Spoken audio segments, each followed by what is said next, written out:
sudah banyak bencana-bencana besar melanda negeri kita yang tercinta. Gunung Semeru meletus sampai jarak 45 km awan panasnya, menimbulkan kerugian dan korban. Begitu juga dengan musibah dan bencana jatuhnya pesawat Sriwijaya Airlines yang mengakibatkan 62 orang nyawa meninggal dunia. Banjir di Kalimantan Selatan, beberapa kabupaten tenggelam, bahkan ada yang ketinggian sampai 3 meter. Demikian juga gempa di Lampung, gempa di Sumedang yang menimbulkan korban nyawa tidak sedikit. Gempa Mamuju, 46 orang meninggal dunia, 826 luka-luka. Longsor di Sumedang, apalagi setelah ini. Wahai bapak-bapak dan ibu-ibu yang kami muliakan,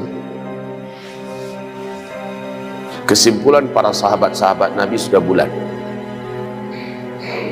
Bumi ini adalah sahabat manusia. Punggungnya dipersilahkan untuk ditempati, asal manusia-manusia itu tunduk dan patuh menyembah Allah SWT dan tidak bermaksiat. Tapi ketika ada manusia yang tinggal di atas punggung bumi, yang tinggal di atas daratan permukaan bumi, melakukan keingkaran, kemaksiatan, berbuat dosa,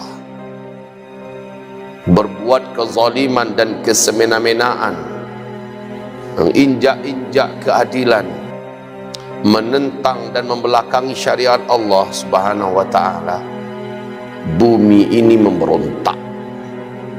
Dia tidak rela di tempat tinggali. Rasulullah sallallahu alaihi wasallam bersabda, ketika ada maksiat dibuat di suatu daerah, tanah tempat daerah itu berdoa kepada Allah untuk agar diizinkan oleh Allah menggerakkan dirinya sehingga menghancurkan bangunan-bangunan di atasnya, membelah dirinya sehingga menelan siapapun yang ada di atasnya.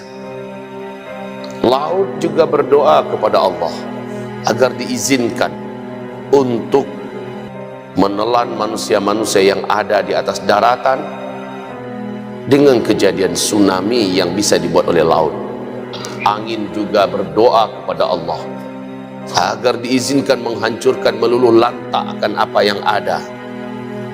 Seluruh bumi dan apapun yang ada di dalamnya tidak terima Allah dimaksiati, tidak terima Islam dizalimi, tidak terima ada dosa-dosa yang dibuat. Maka kata Rasulullah SAW, sesungguhnya azab dan rahmat di langit saling bergelemut, saling bergulat, berlomba untuk turun. Faya'talijani, dua-duanya bergulat, saling kalah mengalahkan untuk berlomba turun. Tergantung penduduk bumi.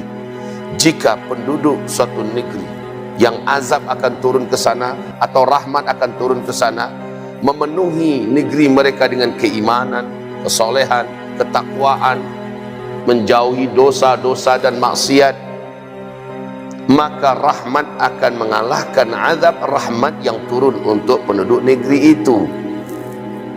Akan tetapi jika penduduk negeri yang bersangkutan memilih bermaksiat kepada Allah, mendustakan mereka ajaran Allah Subhanahu wa taala, membelakangi Islam ini, menginjak-injak keadilan, kemanusiaan, kehormatan, maka azab mengalahkan rahmat dan azab turun untuk penduduk negeri itu.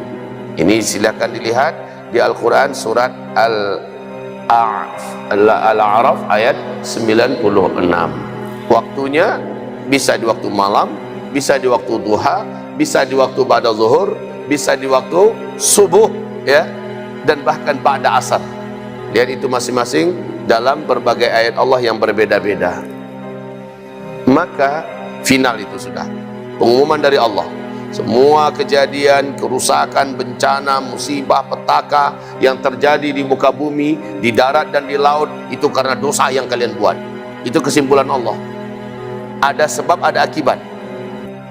Nggak ada itu gempa sendiri mendadak terjadi, mendadak tsunami terjadi, mendadak angin puting beliung terjadi, mendadak likuifaksi terjadi. Tidak ada yang mendadak-mendadak begitu. Ada sebab, ada akibat.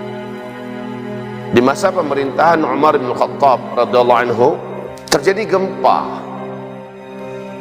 Para sahabat cemas dan ketakutan. Umar naik mimbar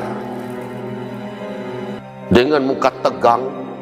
Umar berseru kepada seluruh rakyatnya.